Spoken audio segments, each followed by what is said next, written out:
Hello friends, welcome to KG maths sir.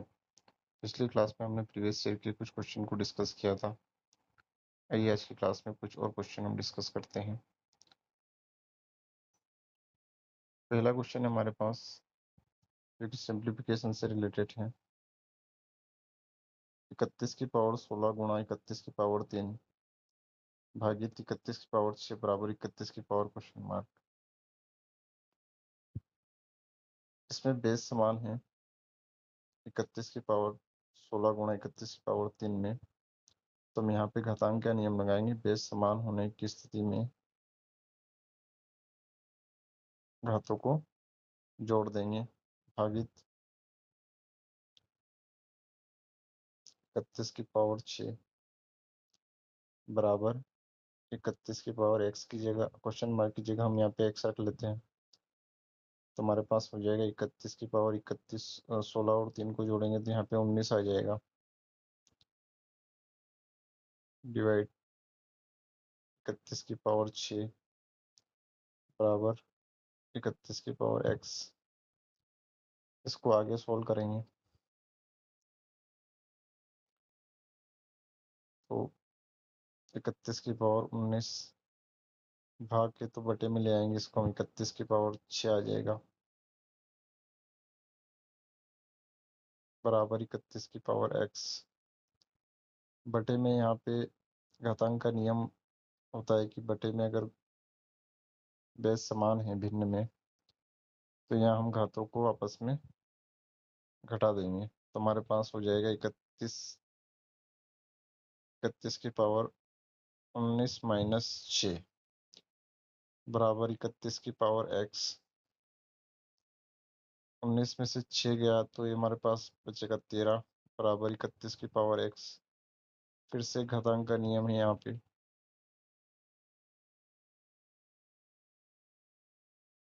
फिर से हमारे पास यहाँ पे घातांक का नियम है कि जब बराबर में बेस समान है तो घातें आपस में बराबर हो जाती है, यानी x बराबर 13।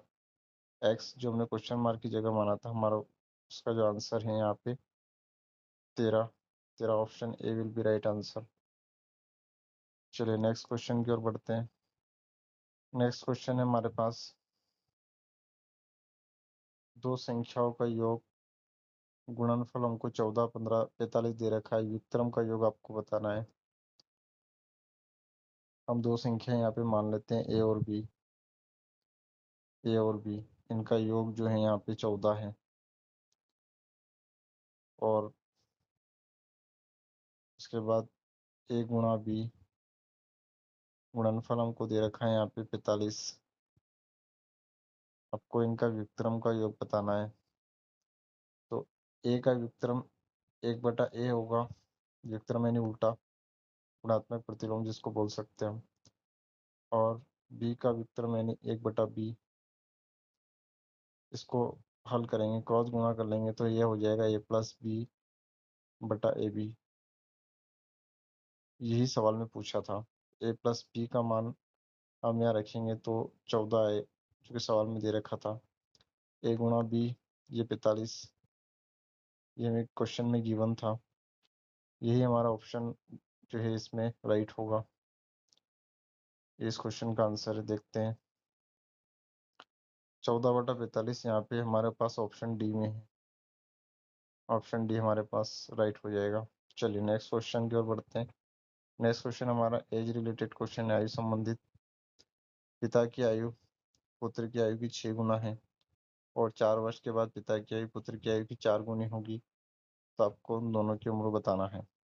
चलिए या हम फादर और सन को ले लेते हैं। फादर पिताजी अनुपात में 6 है के है तो पुत्र 1 का है, और यहाँ बताया है कि 4 साल के बाद ये अनुपात जो है 4:1 हो जाएगा। ये पिताजी 4 के हो जाएंगे तो पुत्र 1 का होगा। यहाँ हमें डिफरेंस सेम करना पड़ेगा। अनुपात में डिफरेंस सेम नहीं है, ध्यान से देखिए। 6 और 4 का डिफरेंस 2 है और 1 का 0 आ रहा है। पिताजी चाहे पुत्र दोनों में अंतर जो है वो हमेशा ही समान रहेगा। चाहे हम किन्हीं भी दो व्यक्तियों की यहाँ पे आयु की तुलना करेंगे तो उनका डिफरेंस हमेशा सेम रहेगा, चाहे उनकी एज कुछ भी रहे। तो हम यहाँ पे अनुपात में डिफरेंस लेंगे, 4 और 1 का 3, 6 और 1 का 5। अनुपात में नीचे वाले डिफरेंस का गुणा हम ऊपर से कर दें, ऊपर वाले अनुपात में कर देंगे, ऊपर जो अनुपात का डिफरेंस आया उसका गुणा हम नीचे वाले अनुपात के साथ कर दें। तो हमारे पास जो पिता और पुत्र का नया अनुपात आएगा वो आएगा 3 6 18, 3 का 6 के साथ गुणा हो गया, 3 का 1 के साथ गुणा करेंगे, 3 एकम 3। इसी तरह 5 का 4 के साथ 5 चौक 20, 5 चौक 20, और 5 का 1 के साथ तो 5 एकम 5। ध्यान से देखोगे तो अब 3 और 5 का डिफरेंस 2 आ गया, 18 और 20 का भी 2 आ गया। यहाँ पे अंतर समान है, अनुपात में 2 का अंतर है, वास्तविक अंतर हमारे पास दे रखा है 4 साल का। तो अनुपात 1 का अंतर डिफरेंस यहाँ से हम निकाल लेंगे, 2 से कैंसिल कर देंगे, 2 दूना 4, 2। एक अनुपात की वैल्यू हमारे पास 2 आ गई। पूछा क्या है हमारे पास क्वेश्चन में, पिता और पुत्र दोनों की आयु पूछी है। तो पिता और पुत्र की आयु हमारे पास 18 और 3 है। यहाँ से हम फादर की निकाल लेते हैं, अनुपात में हमारे पास 18 थी, एक अनुपात की वैल्यू हमने यहाँ पे निकाल रखी थी 2।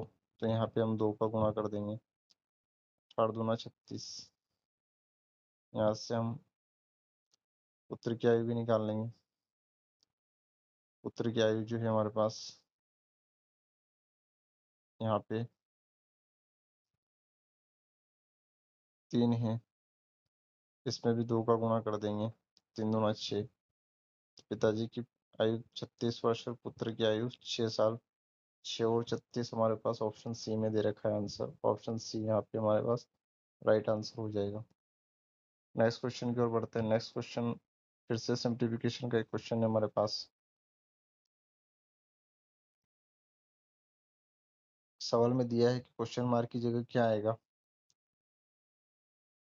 27 की घात 2, 27 का वर्ग हमें पता है कि 729 होता है, गुणा 6/9 गुणा प्लस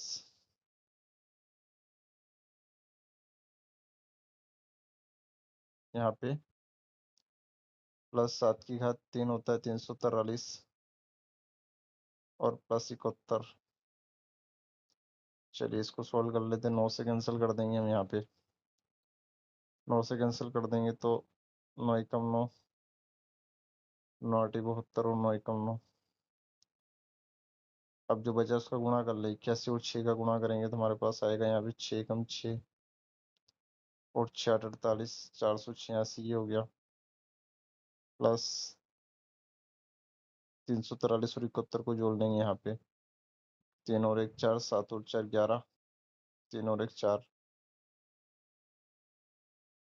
इनको आपस में जोड़ लेते हैं तो हमारे पास आएगा 6 और 4 10, 8 9 और 1 हासिल का 1 10, 4 4 8 और 1 9, 900 हमारे पास यहाँ पे राइट आंसर हो जाएगा, क्योंकि हमारे पास ऑप्शन सी में दिया हुआ है। Option C will be right answer. Next question की तरफ बढ़ते हैं। नेक्स्ट क्वेश्चन सवाल दिया हुआ है, फिर से एक सिंप्लीफिकेशन का क्वेश्चन है। वैसे तो ये एक फार्मूले के पैटर्न पे दिया है, ए क्यूब प्लस बी क्यूब वाले का, लेकिन हमारे पास ये बहुत बड़े डिजिट नहीं, नंबर नहीं है, बहुत बड़ी संख्या नहीं, हम तो उसको इजीली डायरेक्टली सॉल्व कर लेंगे। 729 और 1 हम जोड़ेंगे तो हमारे पास यहाँ पे 730 आ जाएगा। 18 1 माइनस 9 प्लस 81, 81 में 1 जोड़ेंगे 82, और 82 में से हम 9 घटा देंगे तो हमारे पास आ जाएगा 73। 73 से कैंसिल कर देंगे, हमारे पास यहाँ पे आंसर आ जाएगा 10।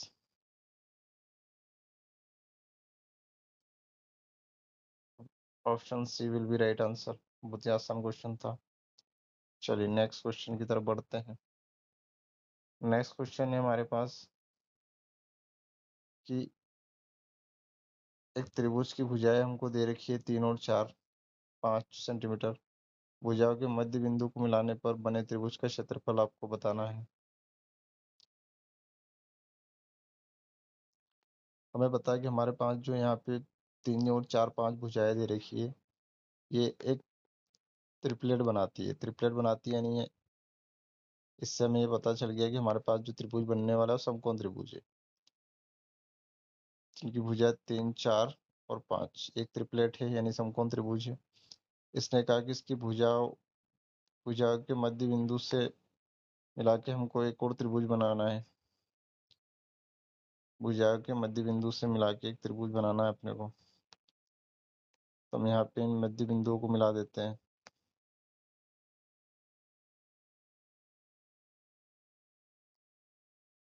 यहाँ पे हम मध्य बिंदु को मिलाएंगे। मध्य बिंदु को मिला के त्रिभुज बनाएंगे। कुछ इस तरीके से एक त्रिभुज हमारे पास बन जाएगा। ये जो त्रिभुज हमारे पास मध्य बिंदु को मिलाने से बनाया है, इससे बनने वाले सारे त्रिभुज समरूप होंगे, यानी उनकी भुजाओं का अनुपात और क्षेत्रफल का अनुपात यहाँ पे बराबर होगा। अगर इनका माने तो हम सबका एक एक इकाई यहाँ पे क्षेत्रफल हो जाएगा। पूछा क्या हमसे, मध्य बिंदुओं को मिलाने पर जो क्षेत्रफल बने त्रिभुज का क्षेत्रफल क्या होगा। तो यहाँ पे हमारे पास सबसे पहले समकोण त्रिभुज का क्षेत्रफल हम निकालते हैं। समकोण त्रिभुज का क्षेत्रफल,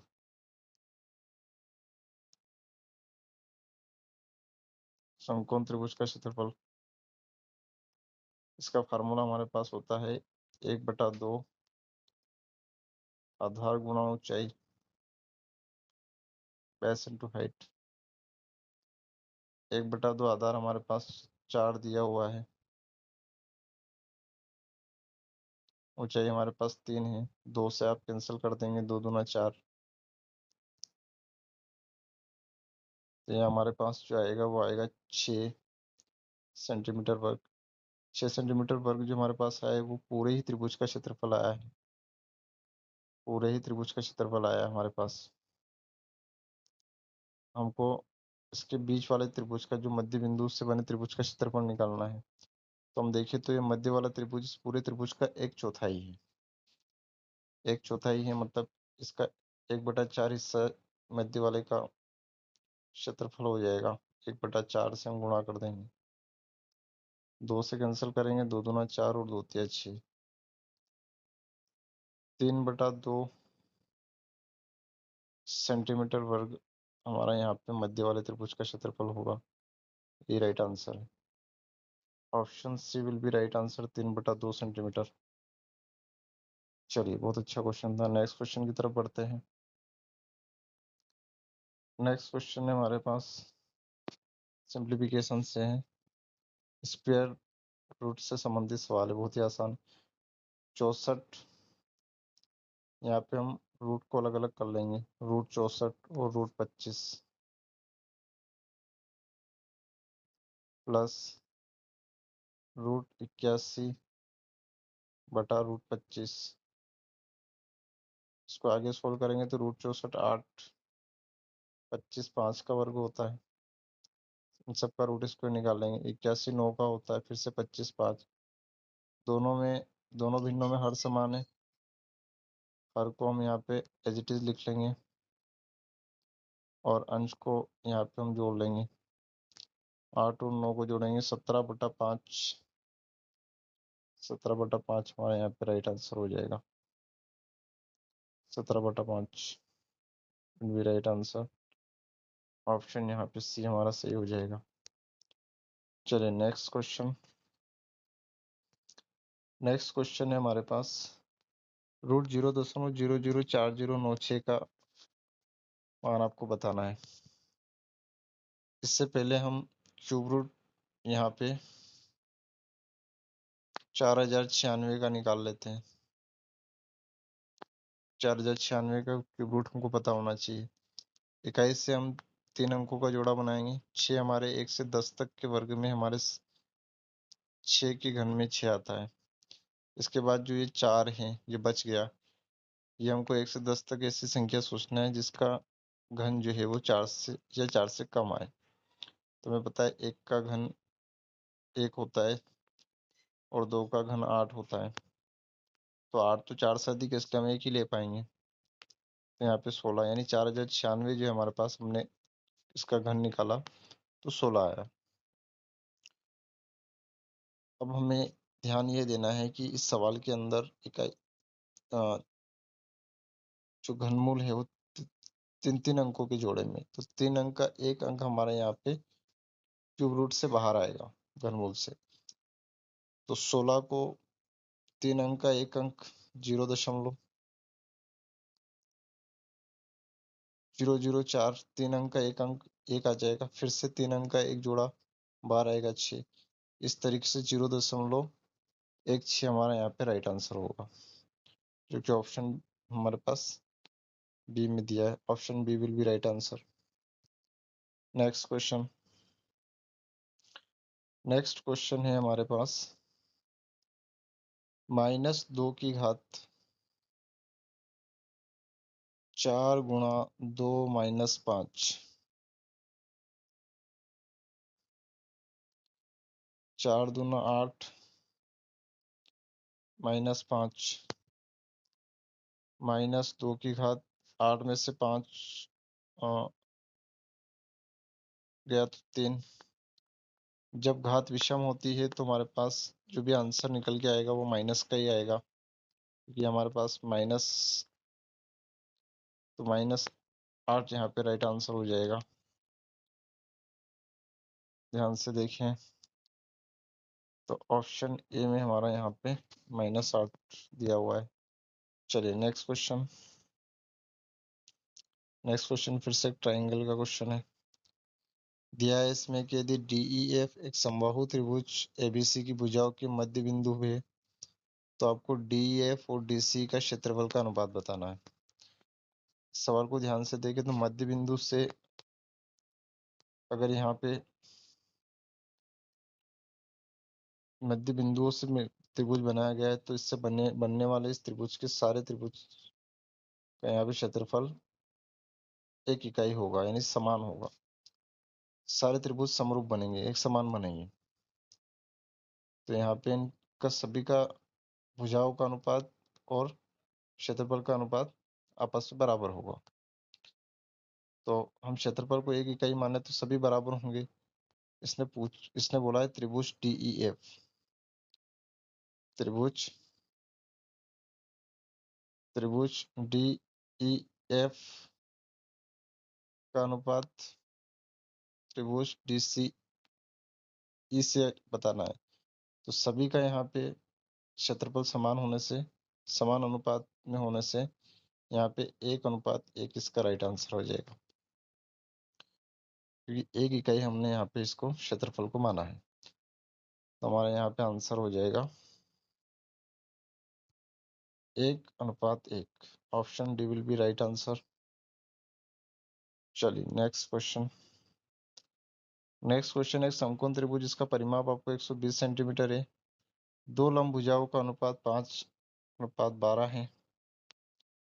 समकोण त्रिभुज परिमाप आपको 120 सेंटीमीटर, लंब भुजाओं का अनुपात आपको 5:12 दे रखा, तो भुजाओं की लंबाई आपको यहाँ पे बताना है।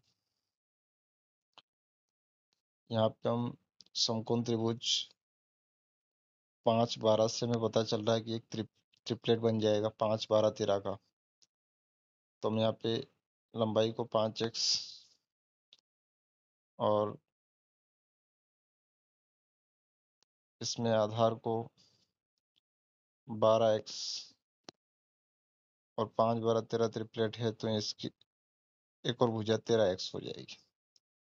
अब इसमें परिमाप दे रखा है तो यहाँ हम परिमाप यानी तीनों भुजाओं का योग हो जाएगा। तो 5x plus 12x plus 13x बराबर हमें यहाँ पे 120 दे रखा है। तीनों भुजाओं का योग ही परिमाप होगा। 5, 12, 17 और 13 ये हो जाएगा 30x, तीनों को जोड़ेंगे तो 120। अब यहाँ से हम x का मान निकाल लेते हैं। 120/30, इसको कैंसिल आउट कर लेते हैं। 3 चौक 12, हमारे पास यहाँ पे x का मान 4 आया है। पूछा क्या इसने, तीनों भुजाएं पूछी है। तो पहली भुजा हमारे पास 5x थी, यहाँ पे 5x, x की जगह हमें 4 रखना है क्योंकि x का मान 4 आया है। पहली भुजा 20 आ जाएगी यहाँ पे। फिर दूसरी हमारे पास 12x थी जो कि अनुपात से हमने यहाँ पे मानी थी, तो 12 गुणा 4 48 आ जाएगा। नेक्स्ट 13x, 13 गुणा 4 13 चौक 52, हमारे पास यहाँ पे तीनों भुजाएं निकल के आ गई। 20 48 52 यहाँ पे राइट आंसर होगा। 20 48 52 हमारा ऑप्शन डी है। चलिए नेक्स्ट क्वेश्चन आपको के का मान ज्ञात करना है। के का मान ज्ञात करना है यदि समीकरण का गुणनखंड ये है x+2। अगर ये समीकरण का गुणनखंड है x+2 तो ये इस समीकरण को पूरी तरह से विभाजित करेगा। तो हम यहाँ पे x+2 बराबर 0, x बराबर -2, x का मान इस समीकरण को संतुष्ट करेगा। तो यहाँ पे x की जगह हम -2 रखेंगे। -2 का स्क्वायर प्लस के, x का मान -2 प्लस 12 बराबर 0। -2 का स्क्वायर यानी प्लस का 4, के का गुणा -2 के साथ होगा तो -2 के प्लस 12 बराबर 0। यहाँ से -2 के 12 और 4 को जोड़ेंगे तो यह हो जाएगा 16 बराबर 0। इसको आगे और हल करेंगे तो ये होगा -2 के बराबर प्लस का 16 उधर बराबर से उधर जाएगा, माइनस का हो जाएगा। माइनस से माइनस हम यहाँ पे कैंसिल कर देते हैं। के बराबर 16/2, 2 से कैंसिल कर देंगे, 2 एकम 2 8 16। तो के का जो मान हमारे पास आ जाएगा वो आ जाएगा 8। के का मान 8, ऑप्शन सी यहाँ पे हमारा राइट आंसर हो जाएगा। चलिए ये भी बहुत अच्छा क्वेश्चन था। नेक्स्ट क्वेश्चन की तरफ बढ़ते हैं। नेक्स्ट क्वेश्चन आपको x बराबर 1 पर बहुपद फलन जो आपको दे रखा है इसका मान निकालना है। तो हम जहां पर भी x है वहां पर हम यहाँ पे 1 रखेंगे। 6 गुणा x की घात 6, 1 की घात 6 1 ही होगा, x की जगह अपन 1 रखेंगे। माइनस x का वर्ग मतलब 1 का वर्ग 1 ही आएगा 6। फिर से x की जगह 1 रखेंगे तो x की घात 4 यानी 1 की घात 4 भी 1 ही होगा, -4। x की जगह 1 रखेंगे प्लस 1 प्लस 5, x की घात 3 मतलब 1 की घात 3 1 ही होगा, माइनस फिर से x की घात 5 यानी 1 की घात 5 1 ही होगा।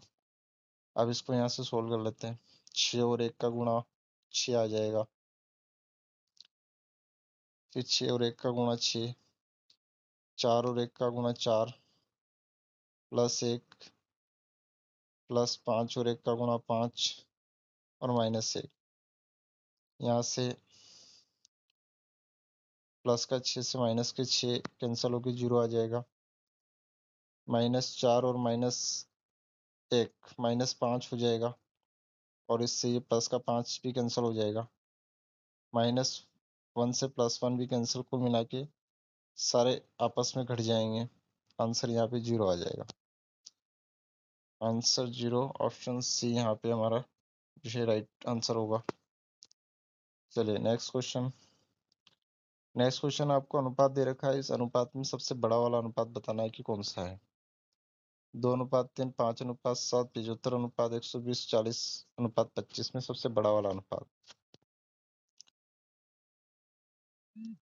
इसमें 2:3 यानी 2/3।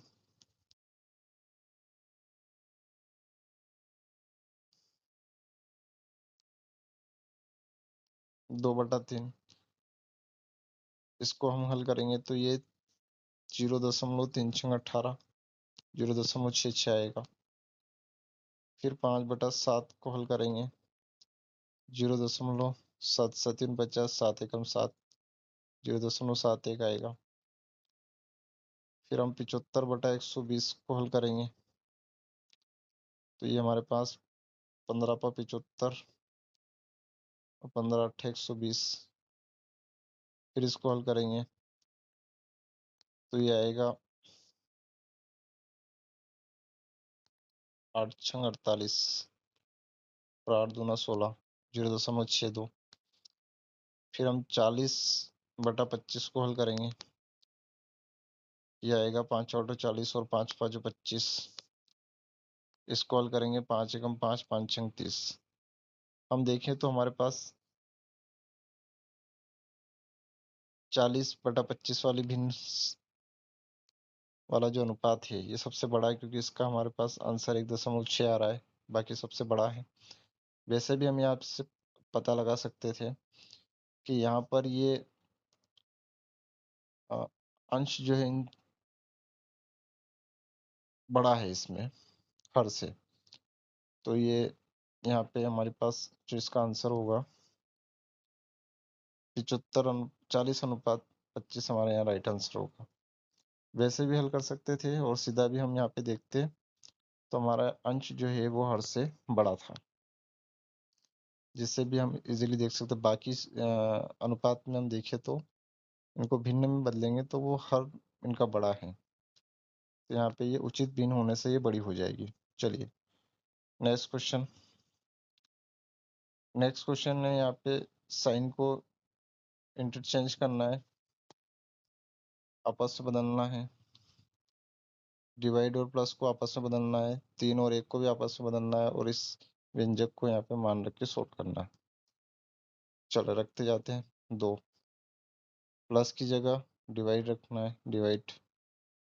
फिर 4, वो ध्यान से सवाल को यहाँ पे डील करना होता है, जल्दबाजी में गलती होने के बहुत चांसेस होते हैं यहाँ पे। गुणा, गुणे को आपस में नहीं बदलना, गुणा ही रहेगा। 3 को 1 में बदलना है, फिर भाग को प्लस में बदलना है, और 2 को नहीं बदलना है, 1 को 3 में बदलना है। चलिए अब इसको हम यहाँ पे सोल्व कर लेते हैं। 4 में यहाँ पे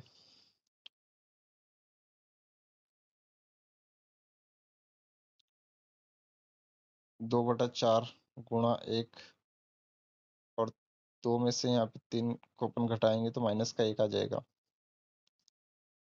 2 से इसको कैंसिल करेंगे, 2 एकम 2, 2 दूना 4, हमारे पास ये आ जाएगा 1/2 माइनस 1।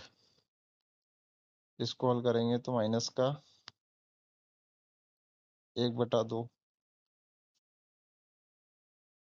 1/2 हमारे पास सारे ऑप्शन दशमलव दे रखे, इसको सोल्व करेंगे। 1/2 हमारे पास 0.5 होता है, और ये माइनस का आ जाएगा, तो माइनस का 0.5 हमारे पास राइट आंसर होगा, क्योंकि ऑप्शन ए में दे रखा है। चलिए नेक्स्ट क्वेश्चन फिर से साइन इंटरचेंज का है। इसमें बोला है कि प्लस का अर्थ डिवाइड है। चलो क्वेश्चन को सॉल्व करते जाते हैं, उसमें देखते जाते हैं अपन। सिर्फ साइन ही अपने को इसमें इंटरचेंज करना है, साइन को ही बदलना है। प्लस को डिवाइड में बदलना है, तो डिवाइड लगा देते हैं प्लस की जगह।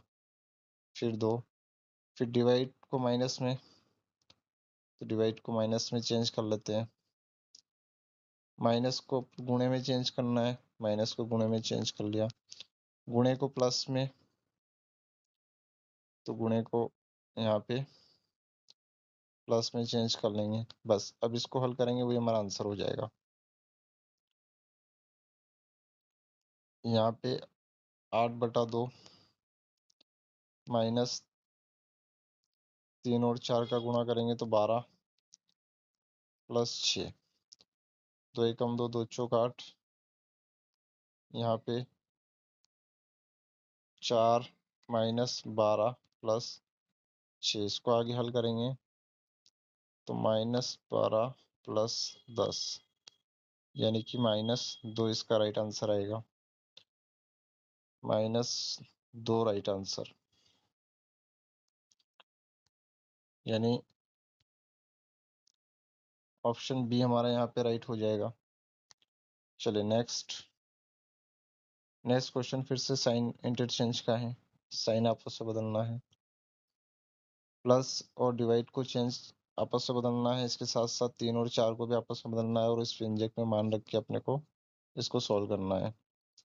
चलिए चेंज करते साथ साथ में लिखते चलते। 15 प्लस को भाग से चेंज करना है, 5 को चेंज नहीं करना है, गुणा 3 को 4 से चेंज करना है, फिर भाग को प्लस लिखना है, 4 को 3 से चेंज करना है, -7, 15 में आप 5 का भाग लगा देंगे, गुणा 4 प्लस यहाँ से इसको घटा ही लेते हैं, 3 में से 7 को माइनस करेंगे तो माइनस का 4 आएगा। इसको आगे सोल्व करते हैं, 5 से कैंसिल कर दो, 5 दिया 15, 3 गुणा 4 -4,